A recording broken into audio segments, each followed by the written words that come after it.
What would you like to do? I don't know. We don't have an intro.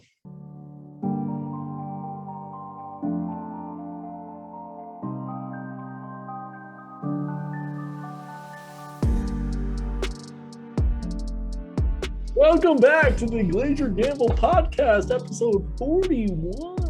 4-1. Yeah. Woo, 4-1.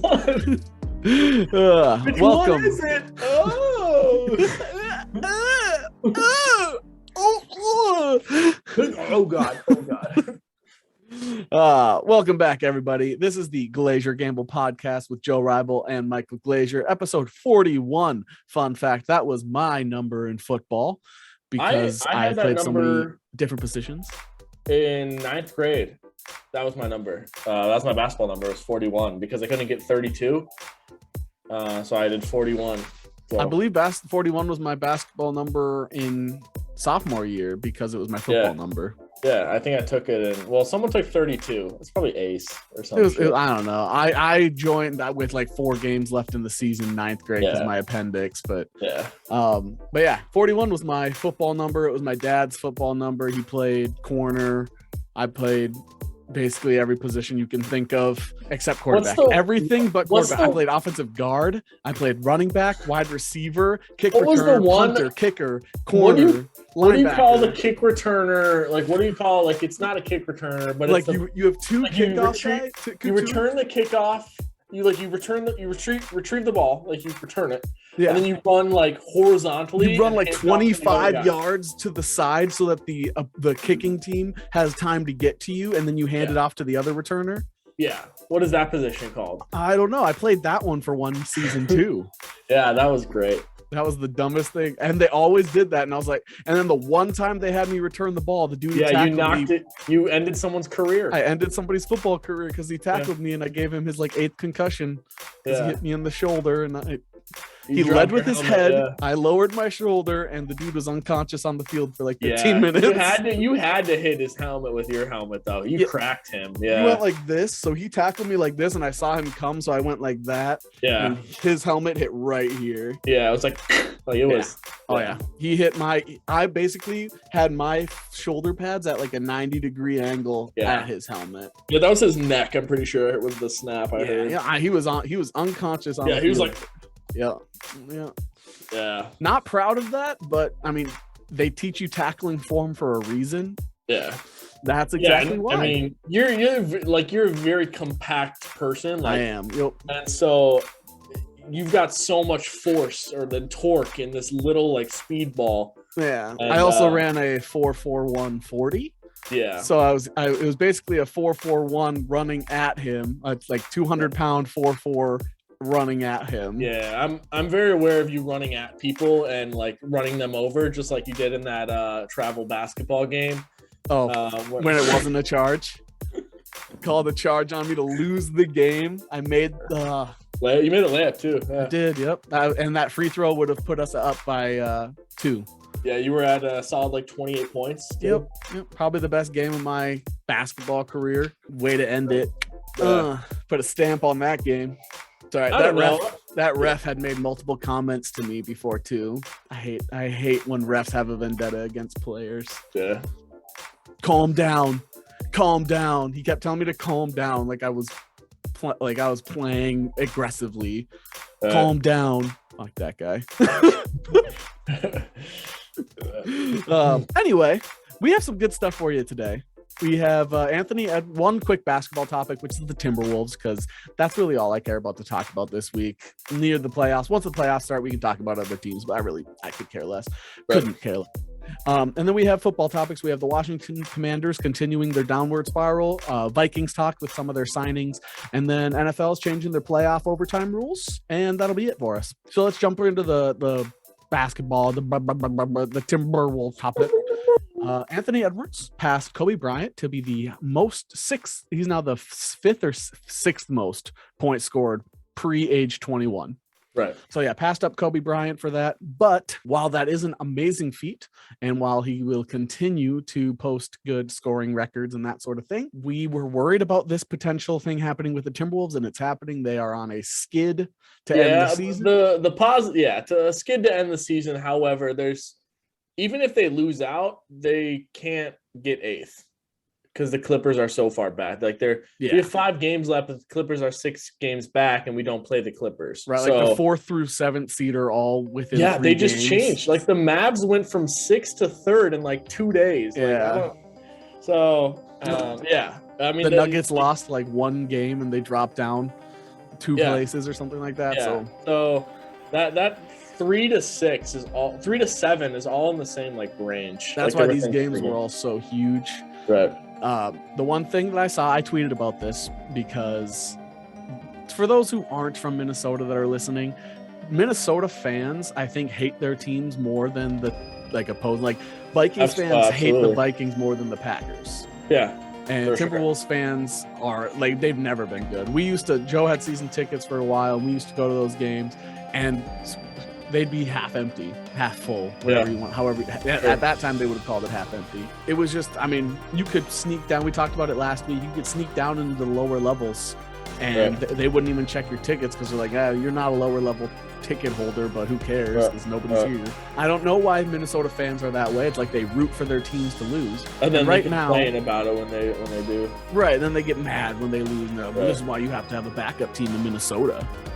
Like, okay, that's whatever. I'm still gonna root for the Wolves and the Vikings, but so Paul George is back, right? And right now, great game.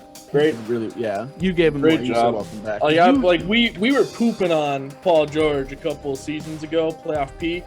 Yeah. And then once Kawhi went down last year, he hadn't had to carry the team, and he played very well. He looked like Pacers Paul George. Yeah, it's good to see. You know, he's obviously a very recognizable name, and I root for good basketball. So absolutely. But I mentioned Paul George coming back because right now the Wolves would be playing the Clippers. If they get 8th and they get 7th, and then the Clippers would be 8th. So the first game of the play-in would be Wolves versus Clippers with Paul George coming back. With Paul George back now, and I believe Kawhi is still going to be out. Yeah, that sounds right. But it's a red hot Clippers. If they were to lose that game, then they play either the Lakers, the Spurs. Lakers are out right now. Right. Yeah, it's because they had a tie. Well, as of 2 days ago. Right. Yeah, you're right. Pels and Spurs. Yeah, it was Pelicans, Spurs, and Lakers are the 3. And this is what my tweet said is the Timberwolves fans are gonna be looking for a loss to the Clippers, and then a loss to a team that doesn't want to lose for Popovich, and a team and angry LeBron. Right. Like it's one of those, and so the Wolves, yes, they have a potential like rough playoff play-in. Because there is a potential they go up against a hot Clippers team and then have to go up against LeBron in a one and done, right? Or Greg Popovich in a one and done, right? The Pels. Looks like the Pels they're 2 games up. I'm really not worried about the Pelicans, and I'm not worried about the Spurs. Sure. And we destroyed the Lakers. I'm not really that worried. I am worried about the Clippers. They're playing really well. However, I mean, these are the types of teams you got to beat in order to go deep in the playoffs. Yeah. And if they get the 8th seed, they have to be able to face the Suns. If they get the 7th seed, they have to play the Grizzlies? Oh, does the Suns get a bye? They get a bye, right? Well, with the play-in, and then there is no bye. It's 1 versus 8, 2 versus 7, 3 versus 6, 4 versus 5. So 2 versus 7, if we're 7. Right, would be the Grizzlies. The Grizzlies, and we play the Grizzlies. That would probably be the best series of the first, 100%. Yeah, we play the Grizzlies tough. They play us tough. We also play the Mavs tough, and the Mavs play us tough. So that'd just be good basketball. Yeah. So I really hope they get the 7th seed. They've been playing very poorly these past couple games. Yeah. I think it just like I mentioned this before. We got injuries to 2 very significant people too. So, right. Jaden McDaniels and Malik Beasley. So you got probably your second best versatile defender, or probably even like first best versatile defender. Probably second behind Vando, because Vando can do crazy things. And then you got your best, like you've had a Malik Beasley who's been crazy hot. too. So there was a moment where after the All-Star break, Malik Beasley was shooting 80% from three, it was 70%, 58% or something like that. Stupid. 58.3%. Yeah. So yeah, basically your best 3-point shooter as of late, and your best or second best defender, which is rough. But I really think what I said after the Suns game is kind of true. They are a good team. You know they're a good team because they destroy terrible teams. Right. But they're not quite where you want them to be, because when they go up against the really good teams, they seem to have something lacking, which is... Yeah. And I'm pretty sure when we went up against the Suns earlier in the year, we lost by 3. So we can stay competitive in the game, but there's just some times where they just let it get away, and it's hard for them to come back. So, and I think that comes down to either inconsistent shooting or poor defense. Because the Timberwolves, when there was like a 15 game stretch where the Wolves were number 1 in offense. Yeah, we were number 1 in offense and like top 5, and we were number 1 in defense at one point too. Yeah, but at the end of that 15 game stretch where they were number 1, they were 29th in defense. Yeah, at the end of the stretch. Yeah, there's 3 teams, like overall the whole season. There's been 3 teams that are top 10 in offense and defense, like overall rating for the whole season, and we're one of the 3 teams. So it's we've been first in defense, but we've also been 29th, and it's averaged out to be like we're like 10th in defense and 8th in offense. So I'm just hoping that no matter how the playoffs go, whether they win it all, whether they get knocked out in the play-in, I just think that they are try to bring back every person you possibly can. You got Pepe, you got D'Lo, you got a lot of the main guys coming back. I think the one thing is hopefully this winning can bring in one big defender. Because there was a time where we could have gotten Willie Cauley-Stein at one point. It doesn't seem like a big name, but a guy like Willie Cauley-Stein, a veteran big that is willing to play defense. Greg Monroe did really well when he was with us. I genuinely think just one backup big is the difference of the Timberwolves being losing close games to winning close games against the good teams. It's the thing. It's like our backup big can do well, right? Like if you think Naz Reid, like he's definitely better on the offensive side of the ball. Like he can put up a ton of points really quick. But he's also a liability when he's not putting up points really quick. Yep, just like Gorgie, just like Gorgie. Yeah, like Gorgie did pretty was a better paint defender than Cat. He just timing wise, he wasn't more athletic, but just timing wise also. So whereas Greg Monroe out there, he understood the offense just like that. He knew that he didn't have to score.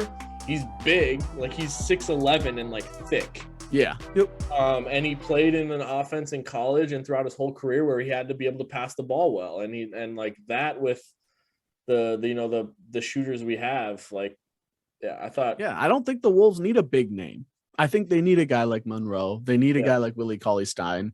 They need a guy like Steven Adams. I think Steven Adams is a big name, but yeah, I do too. Yeah, but I don't think they are a starter away. They're depth away. Yeah.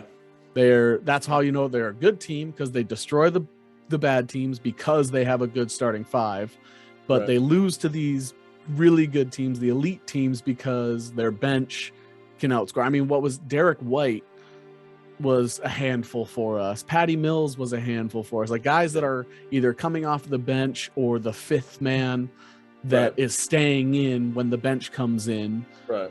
Those are the guys that keep destroying us. And it's just get some more depth. Yeah, it's those guys that are shooters and are streak shooters. Mm-hmm. That's what's tough. Gary Trent Jr. is one of those guys. Gary Trent Jr. can put up points like that, but he's also on a Toronto team that we've matched up with pretty well.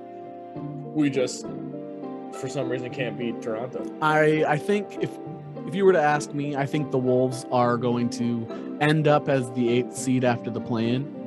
I hope they end up as 7th, but I think after the play-in they'll end up as the 8th seed.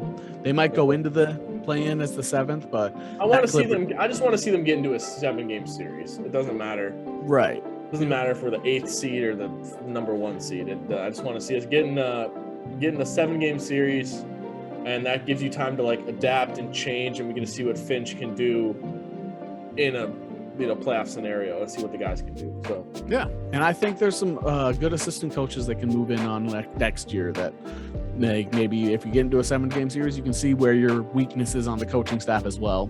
Sure. And there's some good assistant coaches out there next year. There's guys that are going to be available. So sure. Let's go for it. But I'm going to be rooting for the Wolves, unlike a lot of the Timberwolves fans and Minnesota fans. Like we started this segment, unlike a lot of Minnesota fans, we'll be rooting for them, and we'll be hoping the Wolves actually win. I'm nervous about the Clippers game, but I think we can beat them. And I mentioned it earlier in the year. There's not a single team of the Western Conference I think is a guarantee. Yeah.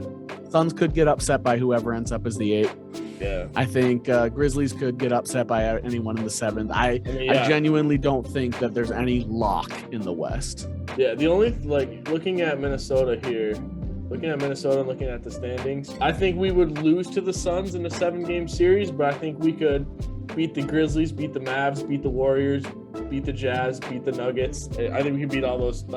We could beat all those teams in a 7-game. I think we could beat the Suns too. I just think they're the least likely team we would beat. Yeah. Because they have depth, they have veteran leadership, they have hot scoring, they have versatility in scoring from 1 to 5. Yeah. They're just a hard team to match up with, but I also don't think the Suns are a lock. I don't see the Suns going 16-0. Right. So any of these teams are beatable. Sure. But yeah, congratulations, Ant. And I'm excited to watch playoff Wolves. Yeah. It's been a while. Now let's go football talk. First thing though, Washington Commanders. We've talked about the issues, the terribleness that is Dan Snyder. The fact that he's 100% getting helped with hiding probably racist remarks, sexist remarks. There's been things that have coming out. He acts like he controls everything because he's the owner and that he's allowed to do whatever he wants, including not fix a stadium that had sewage falling from the ceiling. Yeah. And guardrails breaking, so fans fall on the players. Incredibly bad injuries because of their turf or lack of turf. But then, and it came out that so everybody hated the name Washington Commanders. The players didn't want it. Apparently, at the NFL Combine, all the scouts talking to each other, all the people, all the within team personnel talking to each other talked about how stupid the name Commanders is. Yeah. So everybody in the NFL thinks it's a terrible name. And apparently Dan Snyder knew it was going to be the Commanders over 2 years ago.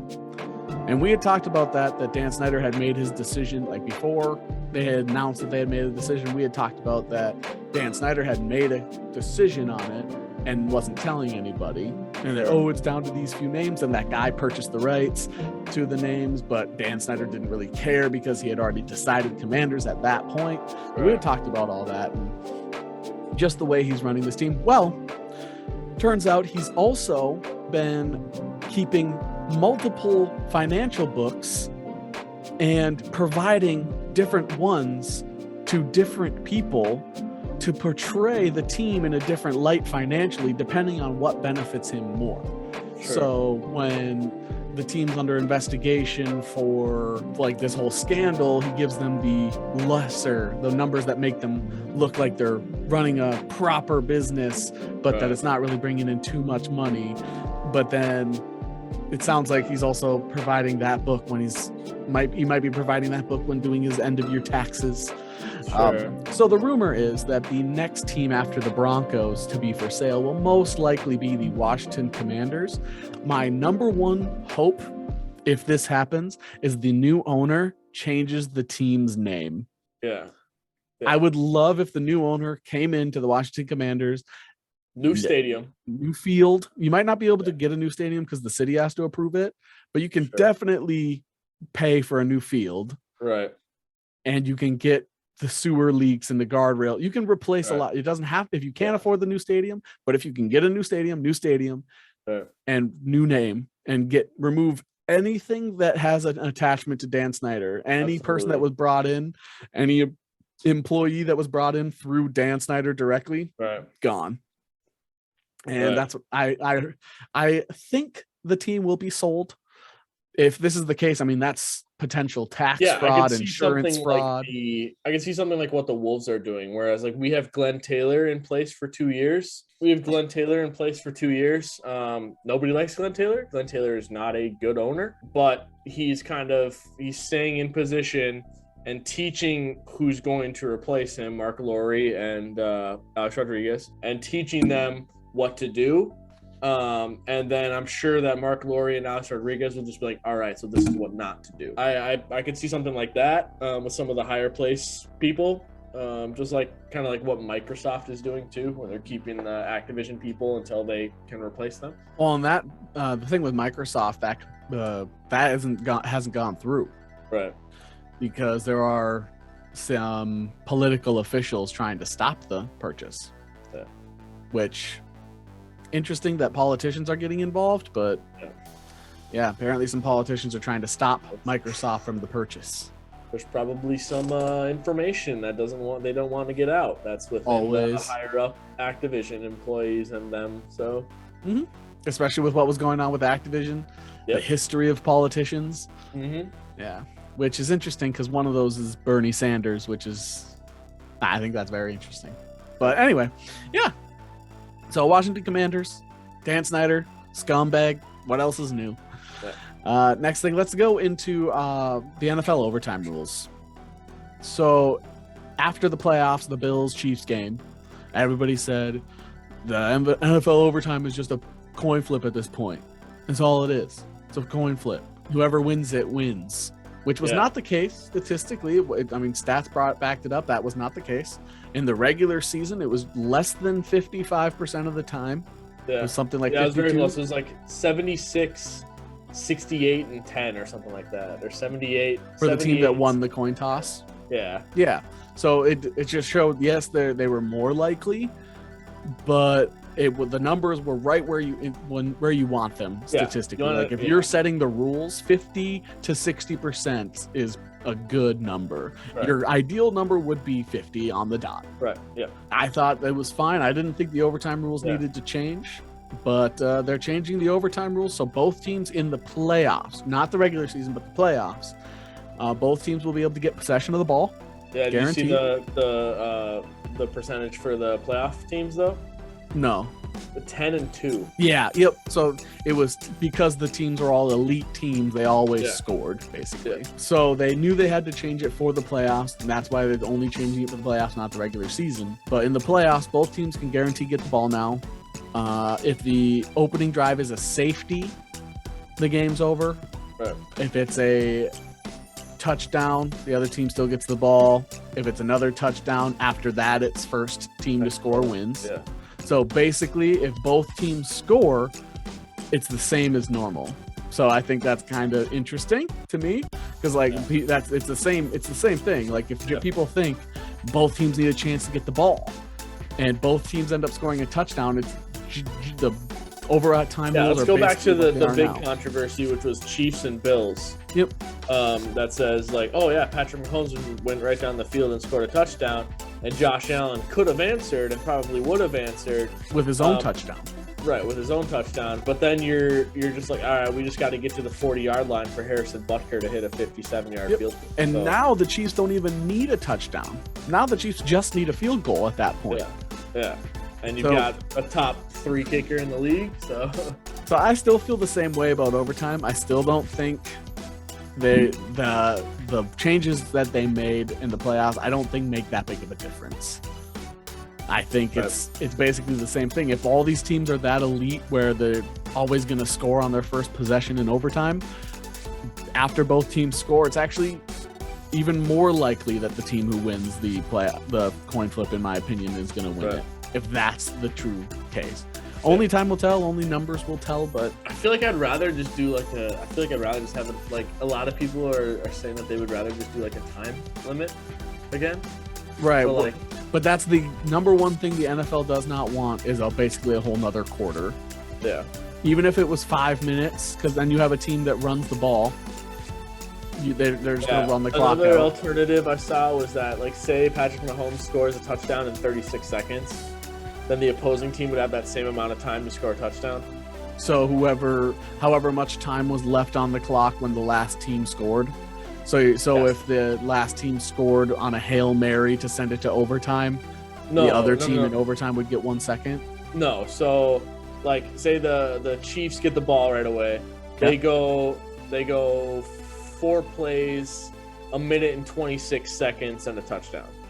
Okay? So that means the Bills would then get 1 minute and 26 seconds to try to score a touchdown to match them. And so, yeah. I guess they would do that. But then I don't know what happens if the Bills do score in the minute and 26 seconds. Do they then win? I don't know. I think at that point, then you would have to go first team to score wins again.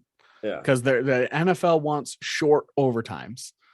The NFL doesn't want long overtimes because the longer the overtime, the increased chance of injury. And that's the NFL's least thing they want is injuries. So the NFL is open about the last thing they want is long overtimes. So that would be fine.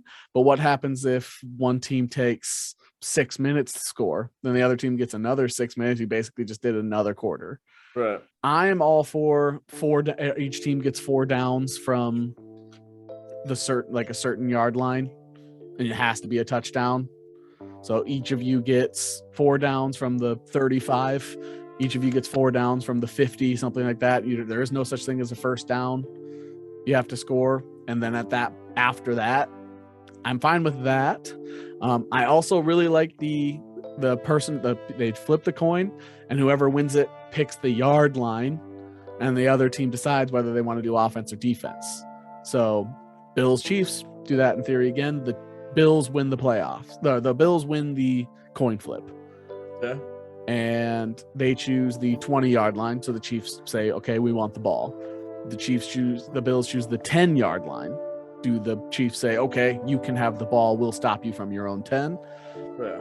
Or how, I like that because that puts it on the. I feel like a lot of teams would just then be like 50-yard line, and then they're indifferent to picking their spot. Because I mean, if you say we get the ball at the 50, then I'm going to say we get the ball every time. Right. So the Bills say the 50-yard line, Chiefs say, okay, we'll take the ball at the 50. Because you get the whole, like, at that point you would get first downs and all that. Like, that's not a 4-down thing. That's a. Right. Yeah, I don't know. It's something different I'd like to than see how it actually how it actually plays out in a playoff game, like what people are saying and like how we're watching it and interpreting it ourselves, I guess. But I don't know. Otherwise, I've said this: the more radical solutions, I would love to see them test out in like the XFL now that it's partnering with the NFL. Sure. Like, what if you did a kicking competition for the playoffs? Right. For the overtime. So you're each kicker kicks 5 field goals from varying positions on the field. Right. Okay, 35, 45, 55, 65, and then like one from 30 to 50 from either hash that the other team chooses. Like those 5 field goals, whoever makes more out of the 5 wins. I've seen that one proposed. I think that's like a radical decision because it also then puts emphasis on teams that you get kickers contracts go up. Teams put an emphasis on making sure they have an elite kicker and these sorts of things. Like I like that sort of thing. I've seen some. I don't like the idea of like a punt, pass, and kick with your punter. I've seen that. Or like saw some people say like try it with the coaches. Like have the coaches do punt, pass, kick. And I was like, okay, that's pretty ridiculous. But honestly, with the new changes, I would rather see a radical change like that over these changes. Because I'd rather see something like I think like what you said, like I don't know, just 20-yard line, like 20-yard line, 4 downs. If the offense scores, then if the offense scores, then you just flip. Yep. Okay, so so offense scores, they get 7 points, they get 6 points or whatever. They get 6 points. I don't know. I mean, don't even need to kick the extra point. Okay, yep. and then the Bills would be on offense. They start at the 20. They get 4 downs. They score a touchdown, so Chiefs get the ball at the 20. They don't get the touchdown, so they kick a field goal. Okay, Bills get the ball. They get 4 downs. They score a touchdown. Bills win. Yeah. I think in that scenario with the 4 down from the 20-yard line, it was no field goals at all. Okay. I wouldn't mind like doing the field goal thing, because then you're getting points on the board. It forces the next team to have to, if they can't do it, they get the field goal. And then if it's 4th down and 7, do they go for the win or do they go for the field goal to do another round, I guess? Yeah. So, well, I mean, I guess that's why a lot of highly paid people came up with this. I think this was a very boring, simple cop-out that they're not willing to try huge changes everyone was saying if Josh Allen got the ball, he'd score again. He would have scored to match him. But then, like, in this scenario right now, it's like Pat Mahomes goes down, scores a touchdown. Josh Allen gets the ball, he scores a touchdown. Pat Mahomes just walks him down and gets a field goal. Yep. If Josh Allen would have got the ball, it's going to be the same thing. If Josh Allen would have got the ball again, he would have scored. Exactly. That's exactly what's going to happen. So I think they needed to come up with something more varying. But I guess overtime rarely happens in the playoffs. Yeah. So we'll have to see these new rules for the next 10 years before they decide, we either revert them back to the old ways or we do something drastic. Yeah, I don't like the new rules. I understood why they changed them, but we'll see what happens. Last topic, last segment, Vikings talk. Anybody hasn't been paying attention, the Vikings are signing a lot of O-line depth guys. Yeah. A lot of guards, a lot of guard/center, mainly guards. O-line. Yeah. A lot of inside offensive line, guys that were mostly bench or rotational guys on their previous teams. Spot starts. Yeah. So like that, they have started in their career outside of, I think, Austin Schlottman. Just a depth guy. But Jesse Davis and newcomer today, Chris Reed, they're both guard center. Chris Reed is a guard center. And then Schlottman's a guard center. Yep. And then Jesse Davis has just played guard, I believe. Mm-hmm. So yeah, they're signing a lot of depth guys at the guard position. I mean, that's what we said. We said if you end up getting Treader, just have a hodgepodge of like competition at right guard. So yeah. And then if Ezra doesn't develop further, they also might drop somebody else. Ezra did fine. If Ezra is surrounded by Treader and Darrisaw, I guarantee his numbers go up. Yeah.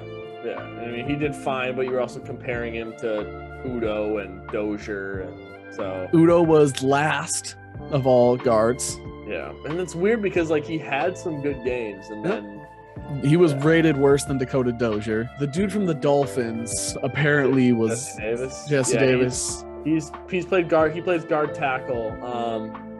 As a guard, he's like 40th out of 52. Yeah. And as a tackle, he's like 49th out of 50th. So yeah, all the Dolphins basically said that.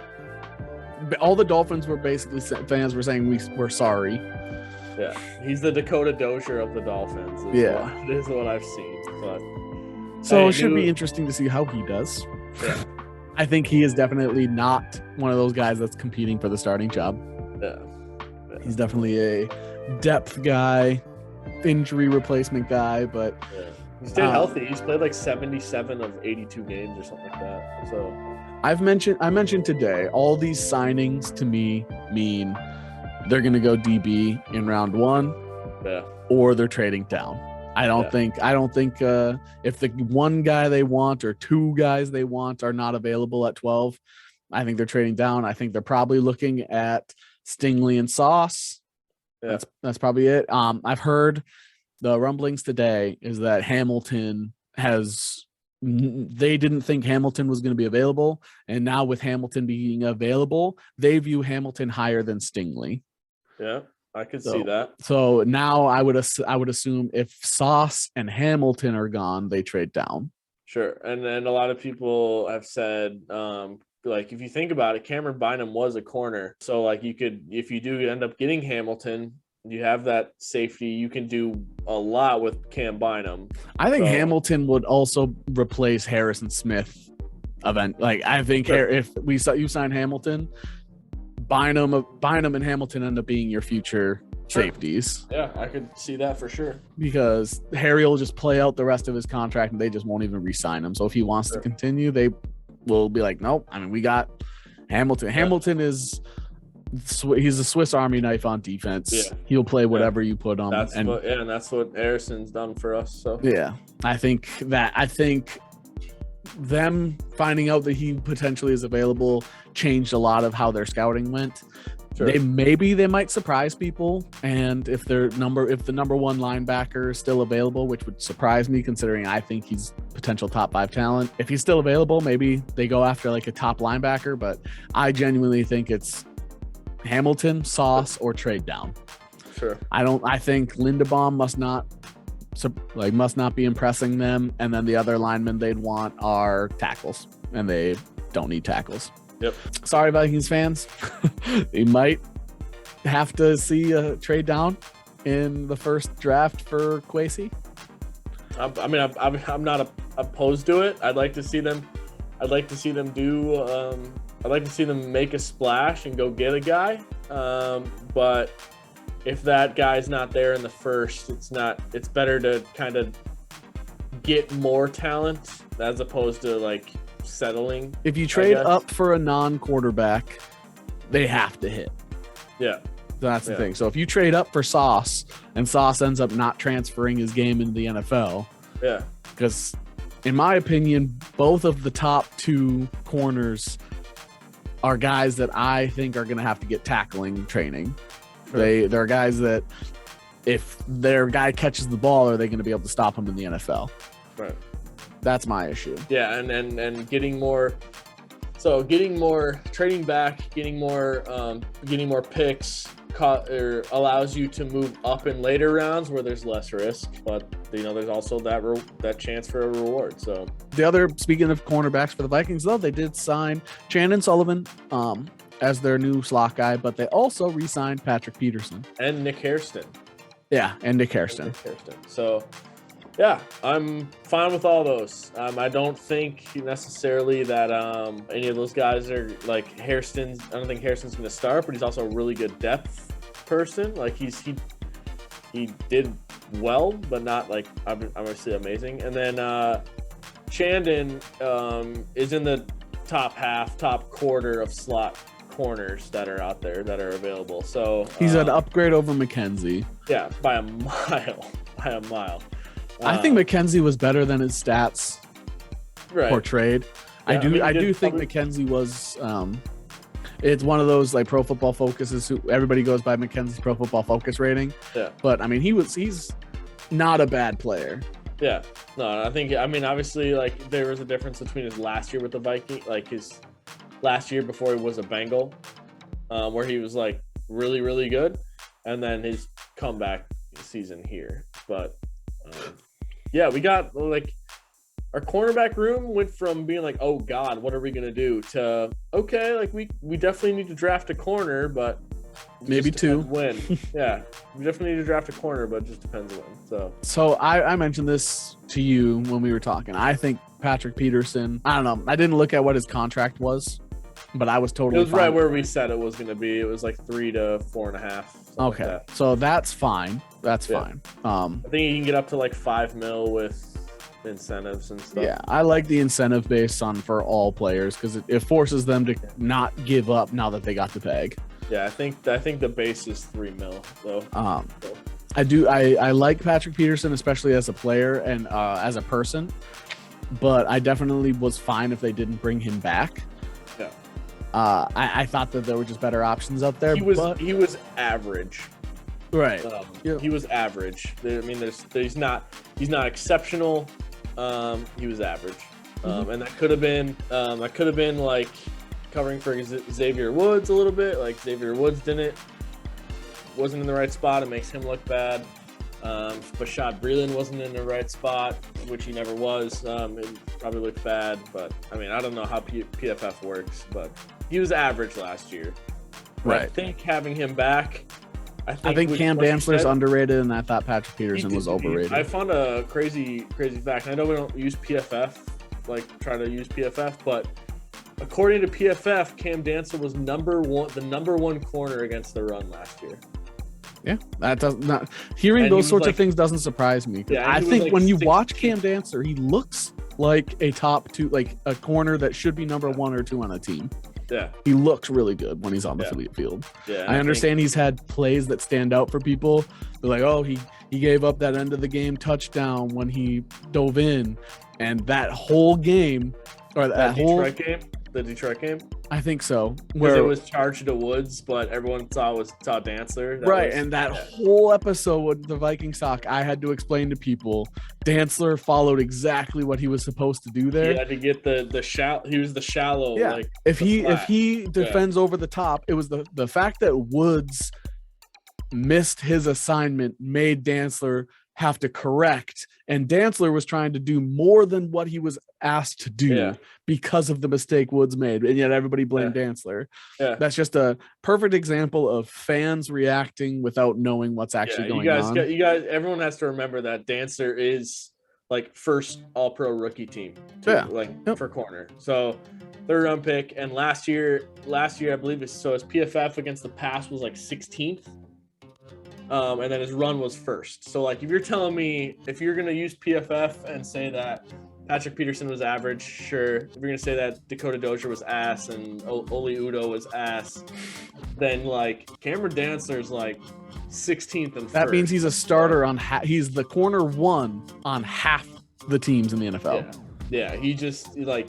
Which is exactly what I'm saying. He's a 1 or 2. Yeah, he needs someone. He just needs people to believe in him. That's it. He needs to make sure he can trust the guys behind him, which he and Harry have a good relationship. Yeah, and he needs to make sure that he can just like play. Like Zimmer is not the type of coach he needs. Yeah, and I just genuinely think Cam's going to show people like. This is why I was number 1 All-Pro. He's so good. When you do just eye test, you don't. And even now, if you look at Pro Football Focus, they like Cam Dantzler. But if you watch just eye test and you pay attention to just like if you watch an entire game's tape and watch just Cam Dantzler, you're not gonna think he's a bad corner. Yeah. Is he going to make mistakes? Sure, but everyone makes mistakes. I watched Stephon Gilmore get burned by number 2s last year. So, I mean, it happened. They're going to make mistakes, but... everybody has those days. So, based on all these guard signings, I do think corner and re-signing Patrick Peterson, I think they're going to go for an early corner. I think he's not there just because, like, I think having Pat P, even Pat P, if Pat P is average, okay, say he's average, say Cam Dantzler stays in the top quarter of corners. Pat P is the perfect person. Pat P has a great relationship with Harry. He's got that DB mentality along with Harry. He knows like how to see things in front of him.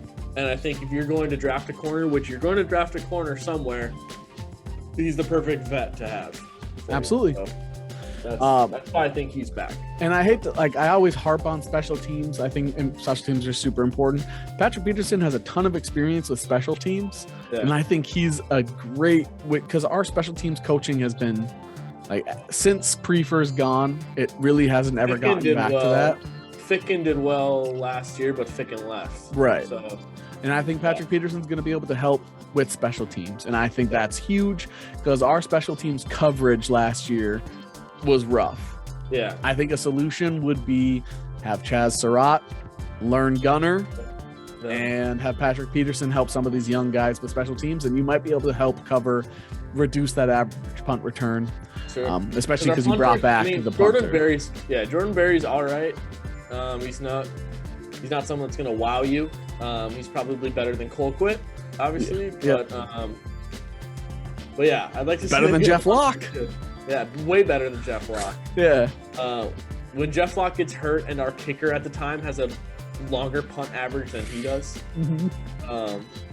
So I'd like to see them get a punter because there's a couple good punters in this. I would say there's 5 guys that will eventually become potential starters in the NFL this year's draft. There are 2 day 1 starters, maybe 3 day 1 punter starters. But that's because the number 3 guy can also play kickoff, and that really helps you with starting. Yeah, I think what you said about special teams, though, Patrick Peterson was known to be a punt returner. Yep. And in my opinion, we have one of the best, highest potential punt returners in the league. Yeah. Should have been all pro special teams, but wasn't. Rob. Kene. Kene. He didn't play enough. Yeah, but should have been 2 touchdowns. So yeah, I think he can help. He can help maybe Kene and the special teams from the receiving standpoint. What their assignments can be to get a lane open for Kene. So that's the big thing. While I might not have been impressed with Patrick Peterson as a corner, I think what he brings overall as a person is. That's the $3 million alone is good enough there. It's like Sean Mannion, but not Sean Mannion. Everyone's like, why did we sign Sean Mannion? It's like he's there for his mind, not his play. And that's it. Just his mind, definitely not his play. Yeah. Which the backup quarterback is its own thing because that's Josh McCown wasn't a backup quarterback for 20 years because he was a brilliant player. Yeah. It was because of how well he was able to coach people, how well he was able to get the first, because those are the backup quarterback is who goes up against the first team defense in practice. Right. That's who the backup quarterback is often who is supposed to play the playbook of the opposing team that you're going up against. Right. So the backup quarterback has to be able to adapt and change all the time. That's why I hate the idea of rookie quarterbacks being backup because you're not helping your defense. Sure. Yeah. So I'm fine with bridge court. I love the idea of having guys like Teddy Bridgewater, Marcus Mariota as your backups. Yeah. And then having a rookie as your third string that you eventually want to take over. Yeah, I think with the way they framed Kirk's contract, they're going to possibly draft a young guy this year, probably late, might put him on the practice squad, whatever. And then they'll draft a guy high next year, and it'll be a kind of like Kirk's last year. You'll have just this kind of plethora of young talent that's going to compete for the job afterwards. At least once per episode. At least once. I've ticked it a couple times. I think it always goes on my end. It's super loud. Yeah. Do you have any other things to say on the Vikings or sports in general? Because I think that's really all we got today. Wild have won 7 in a row. Yep. Kirill Kaprizov is the best Wild player in Wild history. He's breaking every record possible.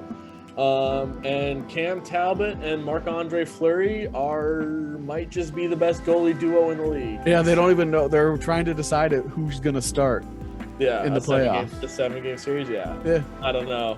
It's crazy. Cam Talbot after we signed Marc-Andre Fleury, Cam Talbot won Player of the Week. So right, and that's what I texted our buddy. I texted our buddy Sam. I was like, "This is Talbot. Ever since he got Fleury, Talbot's constantly good." But then Marc-Andre Fleury did a shutout too, I think, or he played well too. Well, I was listening to some former NHL players, and what makes Marc-Andre Fleury amazing is he's one of the most athletic goalies there are. Sure. And so maybe you have Talbot start against a team that has, precision scorers, and those teams that are just super. So like Pittsburgh, you have Talbot start, but Colorado, you have Fleury start. Right. The super fast teams that are just. Yeah. There's a lot of teams that are bully us too, like bigger teams. Yeah. So so the teams that overwhelm us with strength or speed, we're in a you good put Fleury. spot. I mean, we traded for Marc-Andre Fleury, sure, but we also traded for some really good depth, second, third line guys that are just bigger and can compete with all these other brawlers that are just bigger than us. Yeah, apparently Delorier's first fight was just incredible.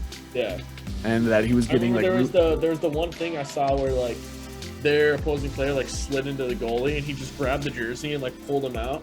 He just move. Whenever I think of enforcers, I'm not a huge hockey fan, but in Minnesota you're going to hear about hockey. When I hear enforcer, I think Derek Bugard. Yeah, that's the first one I think of. But then the second one is Pronger from the Ducks. The Ducks. I can't remember his first name. I just remember Pronger as his last name. And every time they played the Wild, he either hurt somebody or whoever fought him lost. Got it.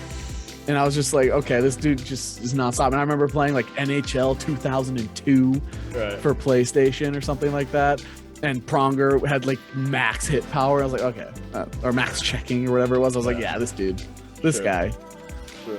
I still remember that team because Mario Lemieux was in that one. That was when I like actually enjoyed hockey because the Wild had Wes Walz, who was my favorite player at the time. And then Twins news: Joe Ryan is starting opening day. You should. Best pitcher in Twins history. So I'm gonna stick with that. That's gonna be Joe Ryan's gonna be best pitcher ever. Sure. Already. I'd rather have him over Johan Santana. Yeah. Absolutely. Yeah. Or Liriano in his prime. Yeah, I'll take him. I'd take Joe Ryan. Have him close. He's better than Joe Nathan. I thought you said not even in close. No. Oh yeah, that too. Swing that hammer around. Anyway, that's all we got for you this week. Joe's back from Vegas. Welcome back. Sucks to be back, I'll be honest. We've been streaming all the time. Feel free to check out the Twitch streams if you like video games. We have Twitter. Feel free to follow us on Twitter, and that's always in the description. Check out previous episodes. Check out previous clips. Check out our Spotify if you hate looking at our faces. And you all look great today. GG.